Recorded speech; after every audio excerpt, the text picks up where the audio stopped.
제가 교재 17쪽을 읽겠습니다. 10장에서는 6번째 사사 돌라와 7번째 사사 야일, 그리고 8번째 사사 입다가 등장합니다. 여전히 이스라엘 자손은 우상 숭배로 인하여 고통스러운 현실을 마주하고 있었고, 하나님께서는 다시금 여호와께 돌아오려는 백성들의 노력을 마주하시며 자비를 베푸십니다. 큰 용사였던 입다는 길르앗과 기생의 사이에 태어난 아들이었습니다. 그래서 그는 길르앗 가문으로부터 추방을 당했다가 암몬 자손이 이스라엘을 치려할 때 길르앗 장로들로부터 지도자로 세움을 받습니다. 지도자가 된 입다는 암몬 왕과 외교적인 논쟁을 시작하고 암몬과의 전쟁에서 승리합니다. 하지만 무분별한 서원으로 말미암아 자신의 외동딸을 번제로 바치는 안타까운 일을 행합니다. 오늘 읽으신 사사기 10장은 앞서 읽었던 아비멜렉 사건 이후에 일어난 사사들을 짧게 소개하며 시작합니다. 먼저 10장 1절 말씀을 보시면 이사갈 사람 도도의 손자 부하의 아들 돌라가 일어나서 이스라엘을 구원했다고 말씀합니다. 근데 특이한 점은 어디로부터 구원했다라는 말이 없다는 점입니다. 이러한 것은 하나님께서 돌라를 일으키신 것은 외부로부터 침략에 대항한 그러한 구원이 아니라 아비멜렉으로 말미암았던 내전에 가까웠던 이스라엘 안에서 일어났던 그 전쟁이 일어났던 그 이스라엘을 다시금 회복시키시고 하나 되게 하시는데 이 사사 돌라를 사용하셨다라는 것을 보여줍니다. 돌라 후에 일어난 사사 야일을 보시면 더 잘 알 수 있는데요. 3절에서 5절, 3절로만 또 서술되는 야일은 아들 30명이 있었는데 어린 낙이 30을 탔고 성읍 30을 가졌다. 그리고 그 성읍들은 오늘까지 하봇 야일, 즉 야일의 동네라 불리운다라고 합니다. 아들 30명이 있었는데 그들이 서로 다투거나 아비멜렉 때처럼 피바람을 일으킨 존재들이 아니라 느리고 평화의 상징인 나귀를 타고 다니며 성읍 30을 잘 다스려서 그곳이 지금까지도 야일의 동네라고 불리웠다라고 말씀이 이야기하고 있다는 것입니다. 하나님께서 사사 돌라를 통해 이스라엘에 내부적으로 평화를 가져오시고 또 사사 야일을 통해 그 평화를 꽃피우셨다라는 사실을 오늘 짧은 5구절이지만 엿볼 수 있습니다. 그런데 문제는 5절까지 이렇게 평화의 시대가 오면 또 어둠의 그림자가 드리우기 마련이라는 점입니다. 오늘 본문 10장 6절의 말씀을 다 같이 봉독하시겠습니다. 6절의 말씀입니다. 시작. 이스라엘 자손이 다시 여호와의 목전에 악을 행하여 바알들과 아스타롯과 아람의 신들과 시돈의 신들과 모압의 신들과 암몬 자손의 신들과 블레셋 사람들의 신들을 섬기고 여호와를 버리고 그를 섬기지 아니하므로. 아멘. 오늘 첫 번째 기도 제목은 신앙의 고삐를 늦추지 않게 하소서라고 기도하시겠습니다. 신앙의 고삐를 늦추지 않게 하소서. 사사 돌라의 23년 그리고 야일의 22년 또한 45년의 기간 동안 평화의 시대를 누린 이스라엘 백성은 차츰 나태해지기 시작했습니다. 그들을 구원하신 하나님의 은혜를 또 까맣게 잊어가고 각종 이방신들을 섬기기 시작했습니다. 이게 정말 연약한 사람의 죄인된 인간의 본성인 것 같기도 합니다. 제가 일전에 새벽 설교에서도 말씀드렸던 것 같은데 제가 군대에 있을 때 선임들이 그랬습니다. 경환이는 막내일 때 가장 신학생 같았다고. 처음 자대 배치를 받고 배를 탔을 때 흔들리는 배 안에서도 쉬는 시간만 났다 하면 성경을 붙잡고 읽었습니다. 상황이 너무나 힘들고 고생스럽고 선임들의 그 갈굼과 욕설에 한바탕 볶이고 나면 하나님의 말씀을 더 붙들게 되고 그 말씀이 꿀송이처럼 더 달았던 기억이 납니다. 근데 계급이 올라가고 밑에 후임병들이 들어오고 몸도 마음도 점점 편해지니까 쉬는 시간에 말씀을 붙잡던 저는 간데없고 비스듬히 누워서 TV만 보고 있는 제 모습이 있더라고요. 방금 읽은 6절 말씀을 한번 자세히 주목해 보십시오. 정말 이 평화의 때에 느슨해질 대로 느슨해진 이스라엘 백성이 이방신을 섬겨도 참 많이도 섬겼습니다. 한번 세보십시오. 바알, 아스다롯, 아람의 신들, 시돈의 신들, 모압의 신들, 암몬 자손의 신들, 블레셋 사람의 신들, 7종류입니다. 7수가 언급되었다는 것은 이스라엘 자손들이 이방 신들을 정말 무수히도 섬겼다는 것입니다. 동서남북 할 것 없이 이방의 신들을 들여왔다는 사실입니다. 우리의 삶의 모습은 어떠합니까? 나이가 들어가며 나의 사회적 지위가 혹은 가정에서의 지위가 높아져 가며 안정되어 가며 평화로워 가며 우리는 하나님이 아닌 돈을 혹은 쾌락은 혹은 높은 지위를 혹은 또 명예를 알게 모르게 더 섬겨가고 있진 않은지요. 내 인생의 풍파가 잔잔해지고 이제 좀 살만하다 싶은 시기가 온다면 그때가 가장 위험한 시기일 수 있다는 사실을 기억하시기 바랍니다. 바울이 빌립보서 3장에서 이렇게 이야기합니다. 형제들아, 나는 아직 내가 잡은 줄로 여기지 아니하고 오직 한 일, 즉 뒤에 있는 것은 잊어버리고 앞에 있는 것을 잡으려고 표대를 향하여 그리스도 예수 안에서 하나님이 위에서 부르신 부름의 상을 위하여 달려가노라.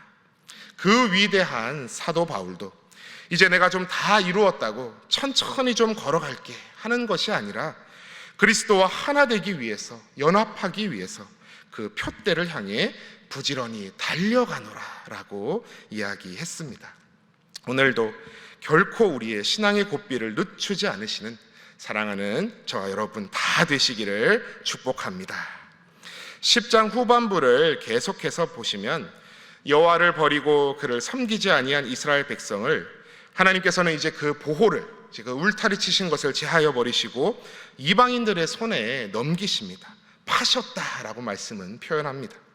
따라서 여러 이방 민족들의 압제로 이스라엘 백성은 큰 어려움을 겪었으며 특별히 이 암몬 자손이 이스라엘을 또 길르앗을 치려 진을 칩니다.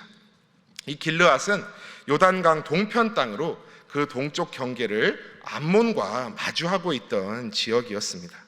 그때 등장하는 사사가 바로 11장에 등장하는 입다입니다. 입다가 어떤 사람이었는지는 11장 1절에서 3절 말씀이 잘 설명해 줍니다. 오늘 11장 1절에서 3절 말씀을 한번 보시면 길르앗 사람 입다는 큰 용사였으니 라고 말합니다. 아마도 기골이 장대하고 싸움에 능한 사람이었을 것 같습니다. 근데 이어서 보시면 기생이 길르앗에게서 낳은 아들이었고 라고 말합니다. 길르앗의 아내, 즉 이 정실의 이 아들들이 또 있었는데 이 이복 형제들이 입다에게 말합니다. 너는 저기 기생, 그러니까 창녀에게서 낳은 아들이니 우리 아버지 기업 못 잇는다. 저리 나가라 라고 말이죠. 나중에 유산 문제에 있어서 아마도 기골이 장대에서 큰 용사였던 이 입다가 저 녀석이 자기 목 주장하면서 나오면 어쩌나 하는 그러한 이제 생각을 해가지고 이 형제들이, 이복 형제들이 입다를 쫓아냈을 수 있습니다. 이에 입다가 그 형제들과 맞서 싸운 것이 아니라 그저 그 형제들을 피해 돕당에 거주하였다라고 오늘 말씀은 이야기합니다. 그리고 잡류가 그에게로 모여와서 그와 함께 출입하였다라고 3절 말씀이 이야기하고 있습니다. 잡류가 누구일까요? 시정잡배, 무도한 자들, 좀 힘 좀 깨나 쓴다는 이러한 그런 사람들이 그에게로 모여왔다라는 것입니다. 누가 생각나지 않으십니까? 한국의 인물로 보면은 소설 속의 인물 홍길동이 생각나기도 하는데, 저는 성경 속의 인물은 사울을 피해 아돌람 굴로 도망했던 다윗이 떠올랐습니다. 사무엘상 22장 2절을 보시면 사울을 피해 이 아둘람 굴로 도망했던 다윗에게 환난당한 모든 자, 빚진 자, 또 마음이 원통한 자들 400명이 그에게로 모여들었다라고 말씀은 이야기합니다. 그와 같이 기생의 아들로 아버지의 집에서 쫓겨나서 이 돕당에 머무는 입다에게 그렇게 사회에서 소외되었을, 버림받은 사람들이 모여들었다라는 사실입니다. 그런데 이 입다가 그저 단순히 이런 도적대와 같은 사람들의 우두머리로 힘만 쓰는 사람은 아니었던 것 같습니다. 오늘 말씀해 보시면 암몬 자손이 이스라엘을 치려하자 길르앗 장로들이 누가 나가서 저 암몬 자손과 저 암몬의 군대와 싸울 수 있겠냐라고 하면서 입다를 데려오려고 이 돕당을 이제 찾아갑니다. 입다 자네, 우리를 위해서 좀 군대 장관이 되어 좀 싸워주게. 아니 당신들, 내가 이복 형제들에게 쫓겨날 때는 눈 감고 있었던 그 양반들이 이제 와서 발등에 불 떨어지니까 나보고 싸워달라고 온 겁니까? 입다가 막 얘기하죠. 낯짝은 있어? 라고 이야기한 거죠. 그러니까 이 장로들이, 엘더들이 그럽니다. 아이고, 자네가 싸워주기만 하면 자네를 우리의 지도자로 삼겠네 라고 한 겁니다. 거기에 이어지는 오늘 본문 11장 9절에서 11절의 말씀을 다 함께 봉독하시겠습니다. 좀 긴데요. 9절에서 11절 말씀입니다. 시작. 입다가 길르앗 장로들에게 이르되 너희가 나를 데리고 고향으로 돌아가서 암몬 자손과 싸우게 할 때에 만일 여호와께서 그들을 내게 넘겨주시면 내가 과연 너희의 머리가 되겠느냐 하니 길르앗 장로들이 입다에게 이르되 여호와는 우리 사이의 증인이시니 당신의 말대로 우리가 그렇게 행하리이다 하니라. 이에 입다가 길르앗 장로들과 함께 가니 백성이 그를 자기들의 머리와 장관을 삼은지라. 입다가 미스바에서 자기의 말을 다 여호와 앞에 아뢰니라. 아멘. 그래서 오늘 두 번째 기도 제목은 진정한 구원자는 하나님이심을 기억하는 성도 되게 하소서라고 기도하시겠습니다. 진정한 구원자는 하나님이심을 기억하는 성도 되게 하소서. 오늘 당신이 우리의 군대 장관이 되어 암몬 자손과 싸워주기만 하면 우리 길르앗 모든 주민의 지도자로 당신을 삼아주겠소 말하는 장로들 앞에 입다가 말합니다. 만일 여호와께서 그들을 내게 넘겨주시면 내가 과연 너희의 머리가 되겠느냐. 입다는 내가 싸워 이기면 내가 너희의 머리가 되겠느냐라고 말하지 않습니다. 여호와께서 그들을 내게 넘겨주시면 이라고 고백하고 있다는 사실입니다. 입다는 단순히 싸움만 잘하는 큰 용사가 아니라 하나님을 향한 믿음을 소유한 용사였습니다. 이것은 이후 입다가 암몬의 왕에게 사자를 보내서 일렀던 말에서도 잘 드러납니다. 입다가 그저 무턱대고 힘만 믿고 암몬과 싸운 것이 아니라 먼저 사자를 보내서 말로 설득합니다. 왜 우리 땅을 치러 왔소? 그러니까 암몬 왕이 이스라엘이 이집트에서 여기로 올라올 때 내 땅, 즉 요단 동편 땅을 뺏어갔다 라고 이야기합니다. 그러자 입다가 아니 우리가 언제 모압 땅과 암몬 땅을 뺏은 적이 있어? 우리는 하나님의 명대로 에돔과도 싸우지 않고 모압과도 싸우지 않고 그 땅을 그저 돌아서 하나님 약속하신 땅으로 들어가다가 아모리 족속의 왕 시혼과 싸워서 이 땅을 얻은 것이란 말이요. 암몬 왕 당신이 당신 땅이라고 주장하는 이 땅은 당신 땅이 결코 아니요. 이스라엘 하나님 여호와께서 아모리 족속을 쫓아내고 우리에게 주신 땅이란 말이요. 당시 모압 왕 발락도 우리를 저주하려 하였을지언정 물리적 충돌은 없었는데 당신이 어찌 이 땅이 자기 땅이라고 쳐들어오려 하시오. 원하건대 심판하시는 여호와께서 오늘 이스라엘과 암몬 자손 사이에 판결하시옵소서라고 이야기합니다. 역사적 사실을 토대로 하나님의 이 구속사적 이 사역을 토대로 정확하게 이해하고 설명하고 있었던 것입니다. 암몬 왕은 그것에 마음이 찔렸는지 그 말을 들은 채도 하지 않습니다. 이에 입다는 결국 암몬과 싸우게 되고 크게 승리를 거두게 됩니다. 우리 사랑하는 신인의 성도님들, 입다는 그저 힘만 믿고 나아가는 용사가 아니었습니다. 하나님께서 이스라엘 백성을 통해서 구원하시는 그 구속사적 사역을 정확히 이해하고 자신의 인생의 주인, 인생의 진정한 구원자가 하나님이심을 이해하며 나아가는 사사였습니다. 우리 사랑하는 신인의 성도님들도 우리 인생의 진정한 구원자요 주인은 하나님 한 분이심을 오늘 결코 잊지 않으시기를 바랍니다. 이 땅의 독생자 예수 그리스도 보내셔서 사망 권세에 승리하시고 우리를 구원하신 예수님의 그 십자가 보혈을 오늘도 확실히 믿으시기 바랍니다. 그래서 교회를 왜 다니냐? 왜 예수님을 믿으려 하냐? 그게 무슨 진리냐? 라고 이 암몬 왕 같은 사람들이, 세상 사람들이 혹 물어보더라도 그 구원 사역을 오늘 입다처럼 당당히 정확하게 세상 사람들에게 선포할 수 있는 우리 사랑하는 여러분들 다 되시기를 바랍니다. 마지막으로 오늘 본문 30절에서 31절의 말씀을 함께 봉독하시겠습니다. 11장 30절에서 31절 말씀입니다. 시작. 그가 여호와께 서원하여 이르되 주께서 과연 암몬 자손을 내 손에 넘겨주시면 내가 암몬 자손에게서 평안히 돌아올 때에 누구든지 내 집 문에서 나와서 나를 영접하는 그는 여호와께 돌릴 것이니 내가 그를 번제물로 드리겠나이다 하니라. 아멘. 마지막 세 번째 기도 제목은 불신앙으로 함부로 서원하지 않게 하소서라고 기도하시겠습니다. 불신앙으로 함부로 서원하지 않게 하소서. 오늘 입다는 참으로 훌륭한 믿음의 사사였지만 결정적으로 암몬과의 전투 직전 큰 실수를 범하고 맙니다. 아까 함께 읽으셨지만 하나님께 내가 승리하고 돌아오면 내 집 문에서 나와 나를 영접하는 그를 여호와께 번제물로 바치겠다고 서원한 것입니다. 말씀을 자세히 보십시오. 29절에 보시면 이 서원을 해서 여호와의 영이 입다에게 임했던 것이 결코 아닙니다. 29절에 이미 하나님의 영이 입다에게 임했습니다. 이제 입다는 그저 하나님을 온전히 믿고 전장에 나가기만 하면 되는 것이었습니다. 그런데 인간적인 불안한 마음이 듭니다. 과연 정말로 내가 승리를 거둘 수 있을까? 그 불안한 마음이, 불신앙이 하나님 앞에 서원을 하게 만들었습니다. 우리 안에도 이런 모습들이 있습니다. 왜 하나님 앞에 우리가 이런 약속들을 거는지 아십니까? 결국은 불안함 때문입니다. 불신앙 때문입니다. 하나님, 이거 소원 들어주시면 제가 이것 하겠습니다.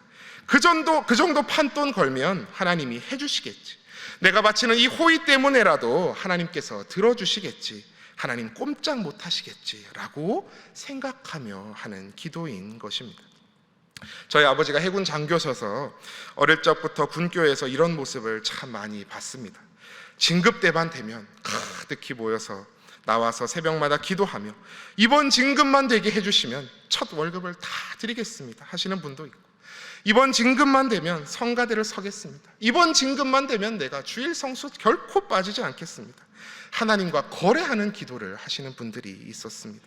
그러다 진급 안 되면 그 다음 주부터 교회에서 안 보이십니다. 이것은 결코 하나님께서 기뻐하실 모습이 아니죠. 결국 이 소원 때문에 입다는 하나뿐인 무남동녀 외동딸을 잃게 됩니다. 마태복음 5장에서 주님 말씀하셨습니다. 또 옛사람에게 말한 바 헛맹세를 하지 말고 내 맹세한 것을 주께 지키라 하였다는 것을 너희가 들었으나 나는 너희에게 이르노니 도무지 맹세하지 말지니 하늘로도 하지 말라 이는 하나님의 보좌이며 땅으로도 하지 말라 이는 하나님의 발등상이며 예루살렘으로도 하지 말라 이는 큰 임금의 성이며 내 머리로도 하지 말라 이는 내가 한 터럭도 희고 검게 할 수 없음이라. 오직 너희 말은 옳다 옳다 아니라 아니라 하라. 이에서 지나는 것은 악으로부터 나느니라. 아멘. 오늘도 하나님 앞에 신앙으로 온전히 나아가시는 모든 성도님들 다 되시길 바랍니다. 인간적인 불안함 때문에, 불신앙 때문에 조건을 하나님 앞에 걸어가며 하는 기도가 아니라 하나님을 온전히 믿고 기쁘시게 하는, 하나님의 뜻과 나라가 이 땅에 임하시도록 기도하는 귀한 기도로 이 새벽을 가득히 채워나가시는 저와 여러분들 다 되시기를 간절히 기도합니다. 이 시간 우리 함께 기도할 때에 첫 번째로는 나눈 것과 같이 신앙의 고삐를 결코 늦추지 않게 하소서 기도하시고, 두 번째로 진정한 구원자는 하나님이심을 기억하는 우리 되게 하소서 기도하시고, 마지막으로 불신앙으로 함부로 서원하지 않게 하소서 기도하시며, 코로나로부터 모든 신일의 성도들 오늘도 가정마다 일터마다 지켜주시고, 특별히 선교사님들 가정과 사역 위해서 또한 가지고 나오신 모든 바라고 소원하시는 기도 제목들 놓고 함께 기도하며 나아가시겠습니다. 주여 믿습니다. 주여 믿습니다. 주여 믿습니다.